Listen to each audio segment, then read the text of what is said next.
Harold Clayton Lloyd is born in Bertrand, Nebraska on April 20th, 1893, to James Darcy Lloyd, known as Foxy, and Elizabeth Fraser Lloyd.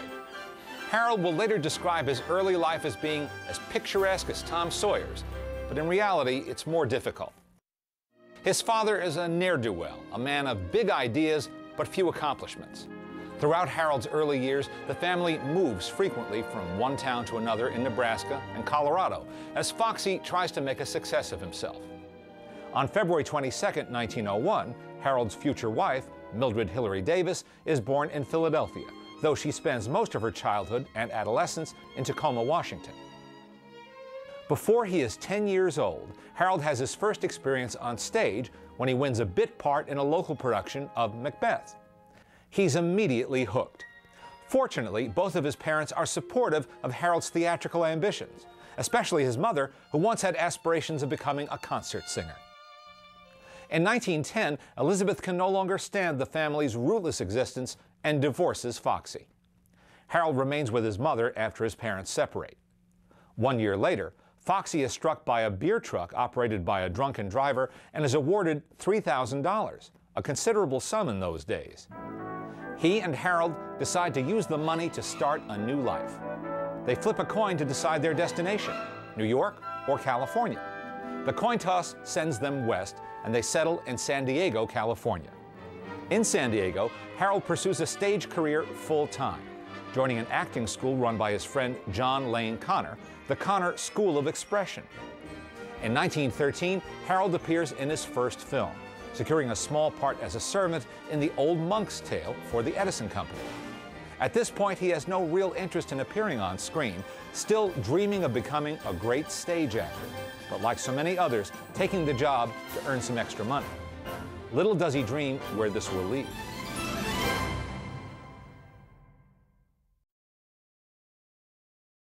When his father's latest business venture fails, he and Harold move to Los Angeles. Adept at applying his own makeup by now, he puts on a character face and sneaks onto the Universal Studio lot with the actors after lunch. He makes friends with the guard, and before long is able to walk onto the lot without a disguise.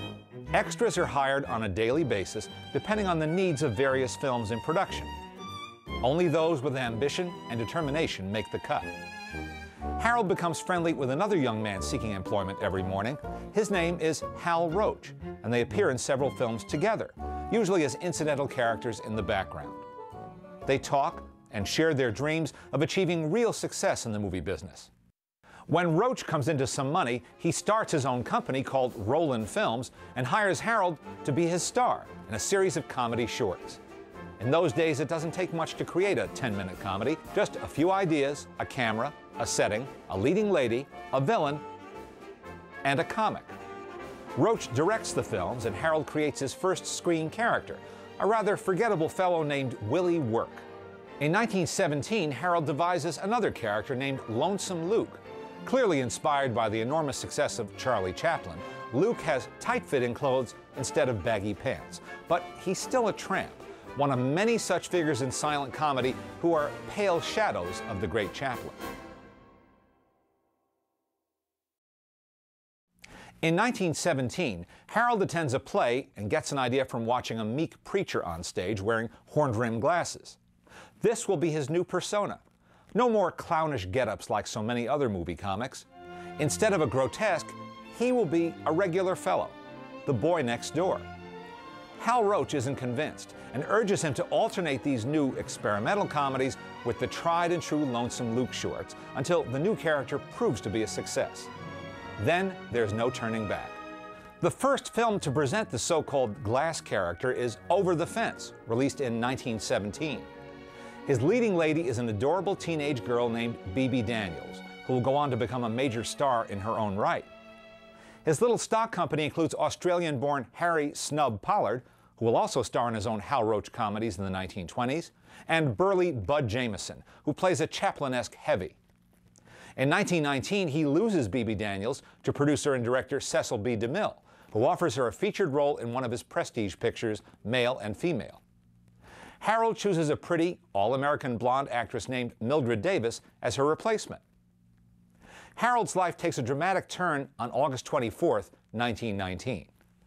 While posing for publicity photos, he fools around with a smoking bomb, thinking it's only a prop.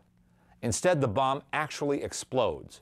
Fortunately, Harold has just used it to light a cigarette and lowered the bomb away from his face. Even so, he is bloodied and temporarily blinded, and part of his right hand is blown away. Hollywood is a small community in those days, and during Harold's long recovery, he's cheered on by the good wishes of innumerable colleagues. At first, he has no idea if he'll ever be able to work again. In time, he regains his sight, and eventually, showing the same can-do spirit as the character he plays on screen, he decides that he cannot abandon the thing he loves most and returns to performing. He commissions a prosthetic glove to wear on his right hand to hide the loss of several fingers. No one who sees his later thrill comedies will have any idea that he is performing those hair-raising stunts with only partial use of that hand. Harold Lloyd returns to the screen in 1920, and his popularity grows as his two-reel comedies become slicker and funnier than ever. His glass character is now a fixture on movie screens. He also expands on an idea he first tried in a 1919 short called Look Out Below, thrill comedies. High and Dizzy, made in 1920, and Never Weaken in 1921, cement a pattern that he will expand on and improve just a few years later. In 1922, he makes a bold step, following in the footsteps of Roscoe Fatty Arbuckle, Buster Keaton, and Charlie Chaplin, and leaves short subjects behind to make his first feature-length film. And like Chaplin, he realizes that in order to sustain an audience's interest, his character has to have more depth than the breezy, straw-hatted go-getter he's been playing. Grandma's Boy has heart and sentiment as well as laughs, and it's a winning combination that launches his feature film career in fine fashion. After filming Safety Last, Mildred Davis's contract is up, and she announces her intention to leave. Harold counters by asking her to marry him, and they wed on February 10, 1923. But he still has to find another leading lady on screen. On April 1st of 1923, Safety Last is released, and it is a triumph, carving Harold a unique niche in the annals of silent film comedy and popular culture as the man who dangles from a clock high on a building. Like all his subsequent films, this one is the result of trial and error, refining the setup and timing of each sequence until it is absolutely perfect. The audience response is amazing and vocal. Some theaters have ambulances standing by. A good publicity stunt, but apparently a wise precaution, as some moviegoers swoon at Harold's near misses with calamity. Safety Last makes a fortune and sets Harold on track for the rest of his career. Harold makes a major career move by deciding to leave his longtime producer and partner Hal Roach to set up his own studio. He takes along many of his closest colleagues. Now, like Charlie Chaplin, he will have complete control over his schedule, his staff, and most importantly, his films, which he will own in perpetuity. Later, he will negotiate to buy out Hal Roach's interest in the earlier films as well. His first feature as an independent producer is Girl Shy, a wonderfully funny comedy that's built on the foundation of a character people can recognize, but winding up with a sensational chase scene. Its success enables Harold to continue at a comfortable pace, releasing one new feature film a year. With the departure of Mildred Davis, Harold's leading lady for the balance of his silent film career is winsome Jobina Ralston. Rounding out the important and successful year of 1924, Mildred gives birth to their first child, Gloria, who was born on May 21st. In 1925, Harold turns out his most popular movie to date, The Freshman. It is a quintessential Harold Lloyd movie about a shy, well-meaning fellow who has to overcome tremendous odds to make good, for the sake of his own self-esteem and to win over the girl he loves. By the time he makes the climactic run to score the decisive point in a crucial football game, audiences are cheering out loud. Harold is now enjoying a winning streak, often surpassing his comedic colleagues at the box office. For Heaven's Sake follows in 1926, and The Kid Brother comes to theaters in 1927.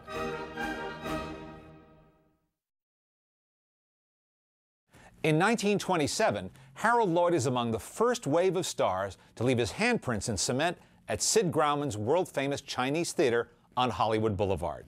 This is one more indication of his status as one of the top stars in all of filmdom. Harold sets up camp in New York City to film key scenes for his next feature, Speedy.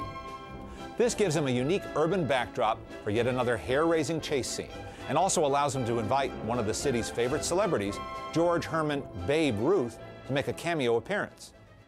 During production in New York, Harold also completes his autobiography, An American Comedy, which offers fans an honest, behind-the-scenes look at how much work and thought goes into each of his movies. It also leaves no question as to who is the chief architect behind these enormously successful comedies. In 1928, Variety, the show business Bible, names Harold as the richest actor in the movie world. Equally as important, bounties of fan popularity polls declare Harold the world's most popular comedy star. That same year, Harold is ready to start previewing his latest feature, Welcome Danger, when he sees a sound newsreel and decides that it is imperative that his newest film be a talkie. Some footage can be salvaged, but Welcome Danger will have to go back into production, as Harold and his team face the formidable challenge of working with sound for the first time. In 1929, Harold realizes a dream and moves his family into a custom-built mansion named Green Acres in Beverly Hills. The house has 44 rooms and sits on 16 acres of land. A housewarming party goes on for days. The house is spectacular even by Hollywood standards. There is a huge formal garden and a series of 12 decorative fountains, including an Italian-style waterfall with 21 basins. A special feature on the property is a miniature house in the children's play yard that features a thatched roof right out of a storybook. Inside, there's child-sized furniture and all the amenities of a real house, including electricity and hot and cold running water. When Christmas rolls around, Harold installs a magnificent tree and begins collecting elaborate ornaments from around the world. The tree seems to get bigger and more spectacular with each passing year, and he's reluctant to take it down at the end of the holiday season. Harold is justly proud of his home and knows that it is a direct reflection of his status as a self-made man. A boy from humble beginnings who is now a part of Hollywood royalty. In 1930, Mildred and Harold decide to adopt a little girl so Gloria will have a playmate. Peggy joins the family, and as these things will happen a year later, Mildred gives birth to another child, Harold Jr. But unlike some families, the Lloyds don't have to worry about adding on an extra room to accommodate the growing brood. When it comes to home movies, Harold goes first class all the way, having staff members from his studio drop by the house and shoot them in 35mm sound. Ladies and gentlemen, to whom it may concern, this is the whole damn family. And what a happy damn family we are. Damn. Now wait, Gord, what are you going to say, sweetie? I'm glad that Daddy isn't going to China. Okay, what are you going to say? Hey! Hey! Where are you going? Where are you On going, a big Peg? boat to Europe. Really? Oh, goodness sake. This gives us, in the 21st century, a unique look at Harold and his family, including Harold's father, Foxy, mother, Elizabeth, and brother, Gaylord. In 1930, Harold releases Feet First, his first attempt to replicate one of his silent thrill comedies in the talkie era. Moviegoers are still eager to see their longtime favorite, and the film is a hit. But as the 1930s go on, his youthful go-getter somehow seems out of step for an audience battered by the Depression. People seem to crave something new, and many stars who are holdovers from the silent era find themselves in the same boat as Harold, seen overnight as being old-fashioned. It isn't Harold who's changed so much as the audience. In 1932, he releases what many consider to be his best talkie feature, Movie Crazy. Following its premiere, Harold takes his family to Europe. It's now 2 years between films for the star. The Cat's Paw comes out in 1934, and The Milky Way, his collaboration with top comedy director Leo McCarey, follows in 1936. Harold Lloyd is still a name to reckon with, but he's not the box office king he was just a few years earlier. In 1937, Mildred adds a special attraction to one of the hallways at Green Acres, a rogues gallery of personally autographed photos, gifts to Harold from celebrated people, ranging from movie stars to heads of state. In the years to come, guests will often stop to admire this unique collection of pictures inscribed to one of the world's most famous men. In 1938, Harold returns to the screen in his final film of the decade, Professor Beware. He has a fresh young leading lady in Phyllis Welch and a bevy of experienced character actors surrounding him. But the film is not one of the comedian's best, and after its completion, he announces his retirement. Of course, someone as highly motivated as Harold Lloyd doesn't stay idle for long. In the early 1940s, he produces a pair of comedy features for the RKO studio. And in 1944, he agrees to host a half-hour network radio anthology called the Old Gold Comedy Theater. Then, in 1947, he agrees to collaborate with the brightest new talent on the comedy horizon, writer and director Preston Sturges, on a film to be called The Sin of Harold Diddlebach. Sturges' idea is to open the movie with the climax of Harold's silent classic, The Freshman, and then show what happens to that character after 20 years' time. He even incorporates a sequence on a building ledge. Howard Hughes bankrolls the film, but isn't satisfied with the finished product and keeps it on the shelf for 3 years before giving it a half-hearted release in an edited version called Mad Wednesday. This turns out to be Harold Lloyd's screen farewell.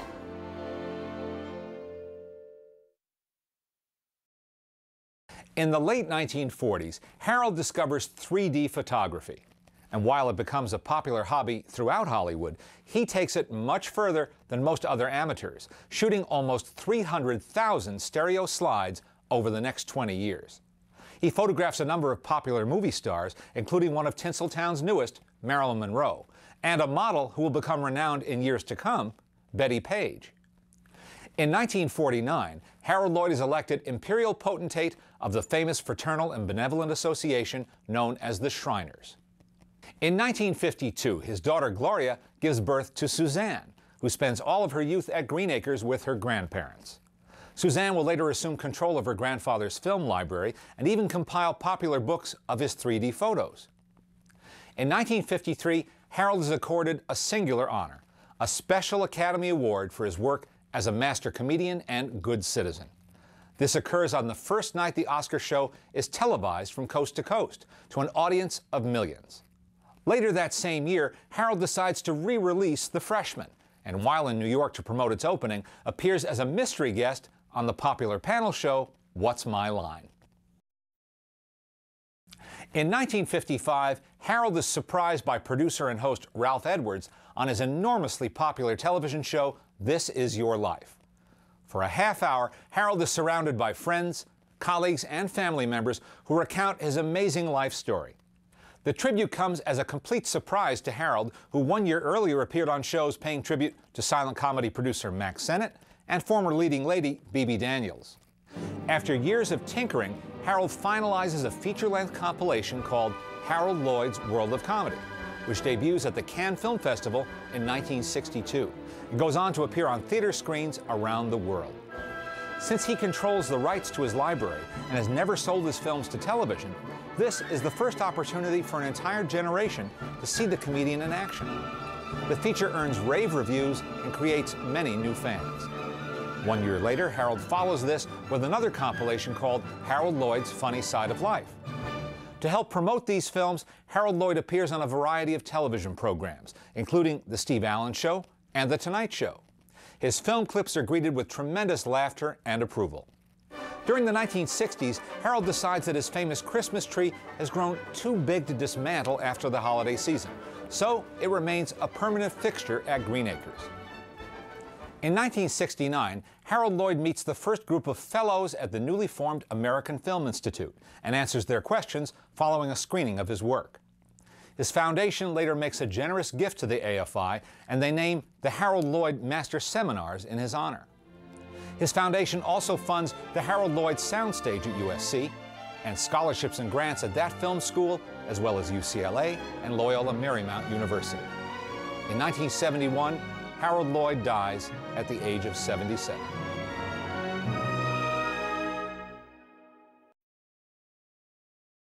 In the 1970s, Green Acres is open to the public for the first time, enabling them to see this historic Hollywood home. But the project is not self-sustaining. Green Acres is later sold at auction in 1975 and subdivided, although in 1984 it is named to the National Register of Historic Places. In 1993, another landmark is given that same status, Harold's birthplace at 24 Pawnee Street in Bertrand, Nebraska. In 1994, Harold is one of 10 silent screen stars selected to grace a set of 29-cent United States postage stamps with caricatures by the legendary Al Hirschfeld. Finally, in 2005, Harold Lloyd's films joined the other landmarks of movie history on DVD in the United States.